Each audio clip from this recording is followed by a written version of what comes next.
Olá amigos, sejam bem-vindos a mais um vídeo do meu canal. Eu sou o Lucas Knipe, vamos falar de tênis. Davi Goffin vence Aleksandar Vukic e vai ser o oponente de Carlos Alcaraz na segunda rodada do Masters 1000 de Miami. Esse jogo tende a ser bem interessante, um ótimo teste para o Alcaraz logo de cara no torneio, né? O Goffin, apesar de não estar no seu auge, né? Tipo, ele que já foi top 10 e tudo isso, é um tenista perigoso e com a forma de jogar que já incomodou o Alcaraz antes. Vale lembrar que quando o Alcaraz ganha o US Open em 2022 e vira número 1, a primeira partida que ele faz é um ATP 500 na estreia logo contra o Goffin. E a vitória foi do tenista belga por 2-0, em que ele explorou muito da ansiedade do Alcaraz, que estava tentando resolver os pontos muito cedo. O Goffin se defende super bem, direciona golpes muito bem, devolve saque muito bem, e isso foi o suficiente para tirar o Alcaraz da zona de conforto, e é por isso que eu acho um bom teste. Em termos gerais, não tem como você argumentar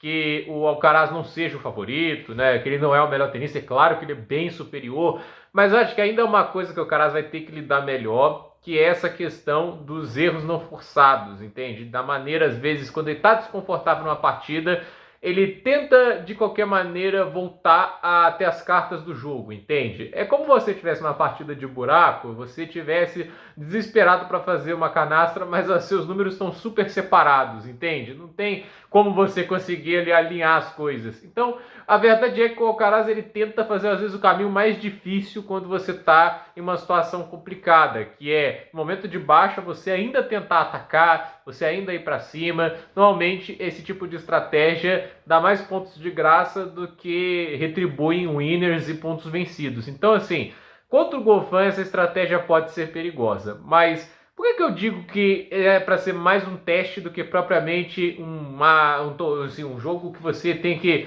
ter medo de uma eliminação? Porque eu acho que se ele fizer o trabalho dele, de souber o momento de atacar e de sacar bem, eu não acho que esse jogo seja para ter medo de eliminação, porque o Goffin é um tenista, por mais que eu acho que hoje a gente vê ali uma boa partida que ele fez, principalmente no fundo de quadra, mas que ele tem algumas características muito acima da média, ele ainda tem problemas crônicos que nunca vão ser resolvidos, e o maior dele é o saque. O Goffin não é um bom sacador. O Goffin, inclusive, talvez o top 80 esteja entre os 5 piores sacadores. Talvez porque ele seja muito baixo, tenha dificuldade de gerar potência. E ainda tem isso, ele não é um cara letal. A superfície de Miami, sem dúvida, é mais rápida que a de Indian Wells. E isso não é legal para o Alcaraz. Mas, ao mesmo tempo, né, eu não acho que é rápida o suficiente para fazer com que os golpes do Goffin sejam extremamente letais, ou sim, que machuquem demais o Alcaraz. Eu acho que é um jogo teste para ele ter paciência, porque às vezes isso está faltando no jogo dele.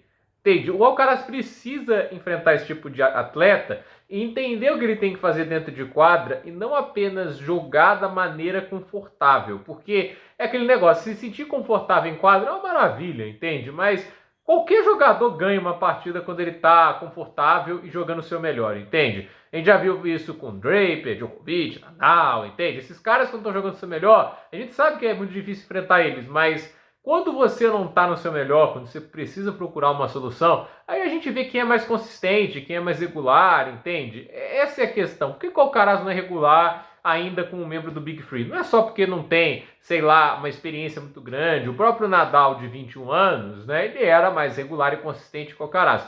Porque o Alcaraz ele não consegue, às vezes, jogar fora da zona de conforto. E eu acho que esse jogo é um teste para o Ferreiro, seja lá ali quem esteja trabalhando com a estratégia de jogo dele, tenha mais paciência. Espere o momento certo para atacar. Assim, espere a janela correta para ir para a definição. Porque esse tipo de oponente pode ser perigoso com os bons contra-ataques. O Goffin é um cara que tem muita facilidade de mudar a direção dos golpes. Ele consegue fazer paralelas e cruzadas e ângulos com muita naturalidade. Os golpes não podem ser muito potentes ou rápidos, mas se já o colocam em movimento, já tiram bastante do seu apoio, já pode ser bastante complicado para você tentar sufocar o adversário em puro volume de jogo.